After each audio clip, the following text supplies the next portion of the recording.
श्री शिवाय नमस्तुभ्यम। हर हर महादेव महाराज। ये जो 18 सितंबर गुरुवार ये दिन आप सभी लोग जानते हो कि ये श्राद्ध पक्ष चल रहा है और ये जो 18 सितंबर गुरुवार के दिन इस पवित्र भाद्रपद महीने की श्राद्ध पक्ष की द्वादशी तिथि पड़ रही है, यानी कि श्राद्ध पक्ष की द्वादशी तिथि। अभी पितृपक्ष चल रहा है तो ये श्राद्ध पक्ष की द्वादशी तिथि सबसे बड़ी और विशेष द्वादशी तिथि है महाराज। श्राद्ध पक्ष की द्वादशी तिथि के दिन किया जाने वाला ये एकमात्र उपाय 11 चावल के दाने और एक हल्दी के दीपक। भक्तों, शिव महापुराण की कथा में बताया गया है कि पितृपक्ष की द्वादशी तिथि का बड़ा महत्व होता है। जैसे कि 18 सितंबर गुरुवार श्राद्ध पक्ष की द्वादशी तिथि। देखिए, आप सभी को पता है कि अभी श्राद्ध पक्ष चल रहा है, यानी कि पितृपक्ष और श्राद्ध में यदि हम कोई सा भी उपाय करते हैं तो स्वयं हमें हमारे पितरों का आशीर्वाद प्राप्त होता है। द्वादशी तिथि महाराज जी 18 सितंबर गुरुवार श्राद्ध द्वादशी तिथि के दिन ये 11 चावल के दाने और एक हल्दी के दीपक उपाय को अवश्य करें। और आप सभी को पता है कि द्वादशी तिथि का यदि कोई सा उपाय है तो वह केवल और केवल मात्र 11 चावल के दाने और एक हल्दी के दीपक वाला उपाय। आपको इस उपाय को किस समय करना है, प्रदोष काल के समय या फिर सुबह के समय, यह संपूर्ण बातें हम आगे करेंगे। अब देखिए महाराज, यदि हम श्राद्ध पक्ष में यदि हम एक दीपक भी प्रज्वलित करते हैं अपने पितरों के नाम से, तो इस दीपक की रोशनी हमारे पितरों तक जाती है और उनका हमें आशीर्वाद प्राप्त होता है। उससे हमारे जीवन में चल रही कठिनाइयों समाप्त होती है। जैसे कि पितृदोष, कालसर्प दोष, वास्तु दोष, उसी प्रकार से हमें 11 चावल के दाने और एक हल्दी के दीपक को करना है 18 सितंबर गुरुवार और पितृपक्ष की द्वादशी तिथि। देखिए, इन दोनों योग बहुत मुश्किल से आता है, ऐसे मौके बार बार नहीं मिलते। केवल वर्ष में एक बार ही इस उपाय को करने का मौका मिलता है। देखिए, मेरी कई सारी अन्य माताएं बहनें हैं जिन्होंने इस उपाय को आज तक किया ही ना हो और उन्हें इस उपाय के बारे में पता ही ना हो। तो देखिए, आज की इस कथा से हम आपको जो उपाय बता रहे हैं उस उपाय को आपको गुरुवार की द्वादशी तिथि के दिन अवश्य करना है, क्योंकि यह उपाय केवल विशेष तिथि पर और विशेष पावन पर्व पर ही किए जाते हैं। और देखिए, यदि इस उपाय को आपका घर का कोई एक व्यक्ति भी कर लेता है तो महाराज जी पूरे घर परिवार में चल रही समस्या साथ में समाप्त होती है। इस उपाय को करने का तो फल हमें मिलता ही है, लेकिन यदि किसी विशेष तिथि पर किया जाए तो उसका भी हमें फल प्राप्त होता है। जैसे कि श्राद्ध की द्वादशी तिथि और यह महीना मां दुर्गा को समर्पित है। देखिए महाराज जी, हमने हमारी पिछली बार की कई सारी शिव महापुराण की कथाओं में आपको इस उपाय को अच्छे तरीके से बताया भी है और समझाया भी है, लेकिन आज एक बार फिर से हम आपको इस उपाय को समझाएंगे, क्योंकि 18 सितंबर गुरुवार का दिन सबसे बड़ा और विशेष दिन है।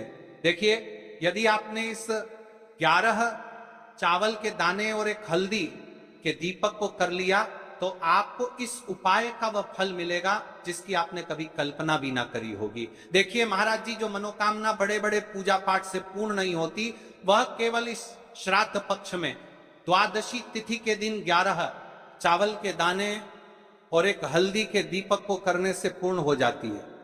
देखिए, मेरी कई सारी माताएं बहनें हैं जिन्हें पता भी नहीं है कि उनके जीवन में जो समस्या चल रही है उसका कारण क्या है, यानी कि मुख्य कारण क्या है, किस वजह से यह समस्या है। मतलब भाई, जीवन में जो अटकने आती हैं जिनका कारण अक्सर हमें पता ही नहीं चलता, वे कई बार पितृ शक्ति या घर की अनुचित ऊर्जा के कारण होती हैं।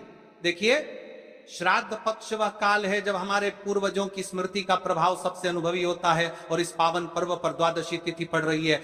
तो यदि आप यह उपाय द्वादशी तिथि वाले दिन करते हैं तो इसका 100 गुना बढ़ जाता है। देखिए महाराज, 11 चावल के दाने और एक हल्दी के दीपक जो शुद्धता और रक्षा का प्रतीक है, द्वादशी तिथि की घड़ी में यह उपाय करके एक दीपक जलाकर हम अपने घर तारेगा कि नकारात्मक बंधनों को तोड़ने, पूर्वजों की शांति प्राप्त करने और जीवन में अच्छे अवसर पुण्य सक्रिय करने का आग्रह करते हैं। इसलिए आपसे निवेदन कर रहे हैं 11 चावल के दाने और एक हल्दी के दीपक अवश्य करें। देखिए महाराज जी, हम आपको आगे चलकर संपूर्ण बातें बताने वाले हैं कि इस उपाय को आपको किस प्रकार करना है, सामग्री कहां से लेनी है, किस समय करना है, कैसे करना है, ठीक है, तो आपको इस कथा के अंतिम तक बने रहना है।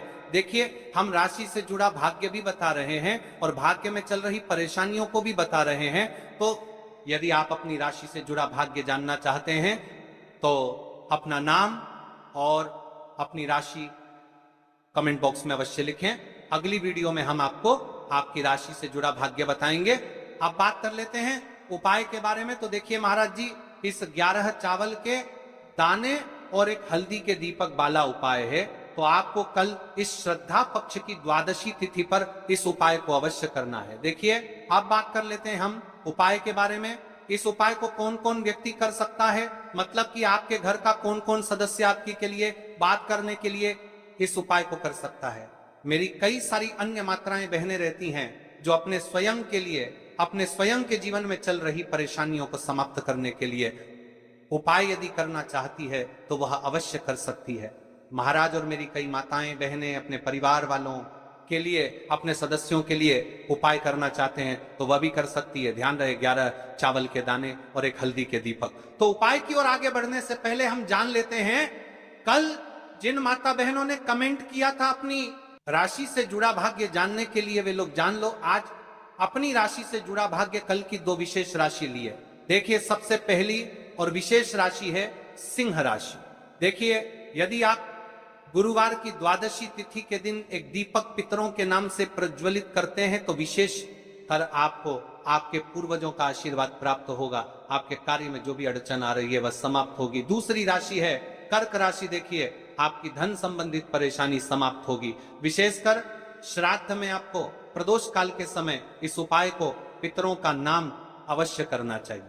ठीक है, अब बात कर लेते हैं महाराज जी हम उपाय के बारे में। देखिए, 11 चावल के दाने और एक हल्दी के दीपक के उपाय के बारे में। तो देखिए, महाराज की वीडियो को आपको अंतिम तक देखना है और हम आपको आगे संपूर्ण बातें बताने वाले हैं कि आपको चावल के दाने कहां से लेना है, उपाय को किस प्रकार करना है, शिव मंदिर में किस समय करना है, कैसे करना है, घर आकर के क्या करना है, शिव को क्या बोलकर आना है। ठीक है, तो वीडियो को बीच बीच में से स्किप ना करें। 11 अखंड चावल के दाने और हल्दी का दीपक, तो भोलेनाथ की कृपा से मनोवांछित फल प्राप्त होता है। आज मैं आपको हर छोटे छोटे चरण को विस्तार से समझाऊंगा। कई सारी माता बहनें उपाय को बहुत जल्दी करती है और फिर कहती है शिव हमसे प्रसन्न नहीं होते। सबसे पहले मन को शांत कर लो। सुबह हो तो नित्य स्नान करके स्वच्छ वस्त्र पहन लो।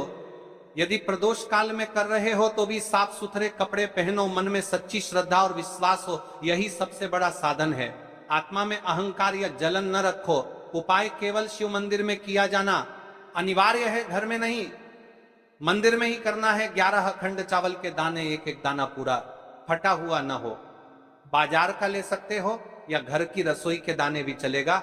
हल्दी का दीपक, जो कि गेहूं के आटे से दीपक बनाएं और उसमें हल्दी पीसी अच्छी मात्रा में मिलाएं। नमक बिल्कुल न डालना है। दीपक में रुई की बत्ती लंबी और तेल भरें। तेल के लिए तिल का तेल आदर्श है, पर आप तिल, सरसों, साधारण दीप तेल में से कुछ चुन सकते हो। कम से कम इतना तेल डालें कि दीपक स्थिर जलता रहे। हमें इस उपाय को यदि सुबह के समय कर रहे हैं तो आपको 1 लोटा शुद्ध जल शिवलिंग पर जलाभिषेक के लिए लेकर के जाना है। यदि आप इस उपाय को करने के साथ में कोई अन्य सामग्री भी लेकर के जाना चाहते हैं तो आप वो भी लेकर के जा सकते हैं। ठीक है, जैसे कि फूल, कुछ ताजा पुष्प, 1-2 पुष्प मंदिर के लिए और 1 पुष्प घर ले जाकर रखने के लिए। यदि आप इस उपाय को करने के पश्चात शिवजी की शिवलिंग पर पुष्प समर्पित करना चाहते हैं, अष्टगंध समर्पित करना चाहते हैं, बेलपत्र, तो आप या अन्य सामग्री भी समर्पित कर सकते हैं। लेकिन हमें सबसे पहले उपाय करना है। उसके पश्चात अब देखिए महाराज जी, आपको एकदम शुद्ध अच्छे से अखंड एक छोटी सी पोटरी कागज की पुड़िया जिनमें 11 चावल के दाने बांध कर रख लीजिए। एक छोटा बर्तन दीपक रखने के लिए, ताकि तेल टपकने से समस्या ना हो। अब देखिए महाराज जी, हम इस उपाय को कर रहे हैं तो हमें इस उपाय को करते समय कुछ सावधानियां भी भारत नहीं है। इसलिए हम आपको उपाय को विस्तार से बता रहे हैं, अच्छे से बता रहे हैं, ताकि आप कोई भी गलती ना करें और आपका उपाय सफल हो। तो देखिए, हम बात कर लेते हैं हल्दी के दीपक के बारे में, हल्दी दीपक बनाने की विधि। अब मैं आपको दीपक बनाने की विधि विस्तार से बताऊंगा। साधारण है, ध्यान से बनाइए। एक साफ बर्तन में गेहूं का आटा आवश्यकता अनुसार निकालिए, छोटी सी लोई के बराबर आटा ले लीजिए, इसमें 1 चुटकी हल्दी पाउडर अच्छी मात्रा में मिला लीजिए। हल्दी रंग दीपक को शुभ बनाती है। नमक बिल्कुल न डालें, पानी बहुत कम डालकर मिश्रण को गूथा जाए ताकि एक नरम लोई बन जाए, बहुत सख्त नहीं और बहुत नरम भी नहीं। अब उस लोई की छोटी छोटी लोई लेकर बीच में गड्ढा बना दीजिए। दीपक का आकार कटोरी जैसा होगा ताकि तेल और बत्ती आ सके। दीपक में रुई की बत्ती रखें, रुई को बीच से थोड़ी लंबी रखें ताकि बत्ती दीपक से ऊपर रहे। अंत में दीपक में तेल भरें, ध्यान रहे कि तेल बत्ती के आसपास पर्याप्त रहे। अब दीपक प्रज्वलित करने के लिए तैयार है। दीपक पूरी तरह सूखा न हो, नर्म आटा आवश्यक। दीपक को जलाकर परीक्षण कर लें ताकि मंदिर में जलाते वक्त समस्या न हो। अब हमारा दीपक बंद करके तैयार हो गया है। अब बात कर लेते हैं इस मुख्य उपाय के बारे में, 11 चावल के दाने। तो देखिए महाराज जी, आपको चावल के दाने कहां से लेना है, कैसे लेना है, कब लेना है, इन बातों का आपको ध्यान रखना है।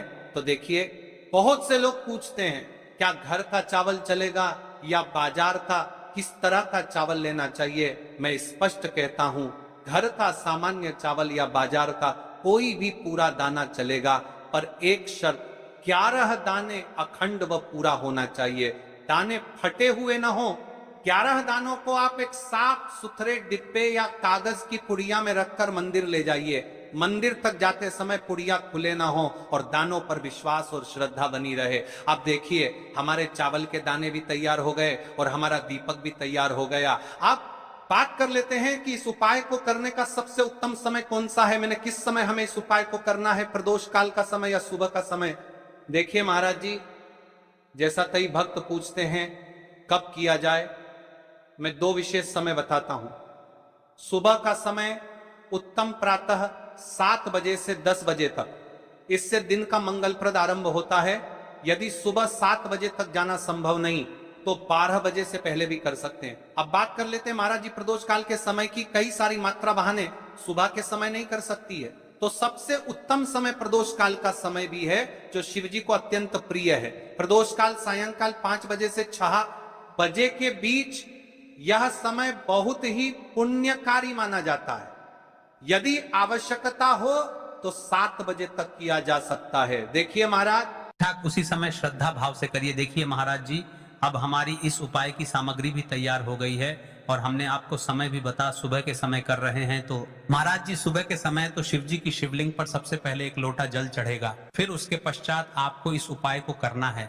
और यदि प्रदोष काल के समय कर रहे हैं तो आपको एक साधारण दीपक प्रज्वलित करना है, फिर उसके पश्चात आपको उपाय करना है, ठीक है। और हाँ, एक विशेष और मुख्य बात, कई सारी मेरी अन्य माताएं बहनें रहती हैं जो मंदिर जाते से ही दूसरी अन्य माता बहनों से सामग्री मांगने लगते हैं, जैसे कि जीजी आज आपने एक बेलपत्र लाए हो तो मुझे दे दो। जीजी आपके पास तो बहुत सारे फूल दिख रहे हैं, एक फूल दे दो मुझे। आपको शिव मंदिर में जाकर के इस प्रकार से नहीं करना है, ठीक है। केवल अपने जो अपनी सामग्री लेकर गए हैं उसी से उपाय करना है। अपने गांव के आसपास में जो भी शिव मंदिर हो, जो भी शिवालय हो, वहां पर पहुंच जाइए। शिव जी की शिवलिंग के पास में एक ऐसे स्थान पर बैठ जाइए जहां पर आप अपना उपाय पूर्ण रूप से कर ले और किसी ने माता बहनों को दिक्कत या परेशानी ना आए। और आपको उपाय करते समय, ठीक है, कई सारे लोग प्रश्न करते हैं कि महाराज की सबसे पहले चावल का दाना शिव जी की शिवलिंग पर कहां समर्पित करना है। तो आपको सबसे पहले गणेश को श्रद्धा से अर्पण, सबसे पहला चावल का दाना गणेश जी के स्थान पर अर्पित कीजिए। मन मन में अपनी मनोकामना शांत भाव से कहिए, छोटा सा मनन है विघ्नहर्ता, मेरी मनोकामना के मार्ग को सुगम कर दीजिए। आप गणेश मंत्र 3 बार जप सकते हैं, दिया है तो देखिए एक मुख्य बात, यदि आप इस ऐसा मनन है विघ्नहर्ता, मेरी मनोकामना के मार्ग को सुगम कर दीजिए, आप गणेश मंत्र 3 बार जप सकते हैं। ओम गम गणपतये नमः। शिवलिंग पर जलाभिषेक, अब शुद्ध जल का लौटा निकालिए और शिवलिंग पर धीरे धीरे जल चढ़ाइए। जल चढ़ाते समय मन में बार बार ईयूएम नमः शिवाय का उच्चारण करें, यह सबसे मुख्य मंत्र है। आप मन में 11 बार, 21 बार या 108 बार जप कर सकते हैं, परंतु यदि समय कम हो तो कम से कम 11 बार अवश्य जपें। जलाभिषेक के साथ ही विनम्रता से कहिए, हे भोलेनाथ, मेरी मनोकामनाओं को पूर्ण कर दो, जीवन के कष्टों को दूर कर दो। अब बात कर लेते हैं हल्दी के दीपक के उपाय के बारे में। इस उपाय को भी आपके साथ में ही करना है। हल्दी दीपक प्रज्वलित और आरती। अब अपना हल्दी दीपक निकालिए और उसमें आग लगाइए। मंदिर नियम के अनुसार दीपक वहां जलाना था, तो मंदिर की अनुमति देखिए, पर यदि मंदिर अनुमति देती है तो दीपक शिवलिंग के पास रखें और प्रज्वलित कीजिए। दीपक जलाते ही ध्यान से कहिए, यह दीपक मेरे जीवन का अंधकार मिटाए, गरीबी और दुख दूर करे और घर में लक्ष्मी का वास कराए। दीपक की लौ से शिवलिंग का प्रकाश पूजन आरती कीजिए। दीपक को धीमे धीमे घुमाइए और ओम नमः शिवाय अथवा कोई भक्ति गीत गाते हुए आरती करें। अब जो आपने अपने साथ अन्य सामग्री लेकर के आए हैं, जैसे कि पुष्प लेकर आए हैं, अंत में फूल अर्पित कीजिए। एक छोटा सा पुष्प मंदिर से लेकर घर के मंदिर के लिए अपने साथ रख लीजिए। ध्यान रहे, जो भी पूजा सामग्री आपने मंदिर में छोड़ा है वह मंदिर के नियमों के अनुसार ही होनी चाहिए। कुछ मंदिर चावल दाने वापस नहीं लेने देते, इसलिए पुष्प घर के लिए अलग। पूरा कार्य करने के बाद हाथ जोड़कर कहते हैं, धन्यवाद भोले।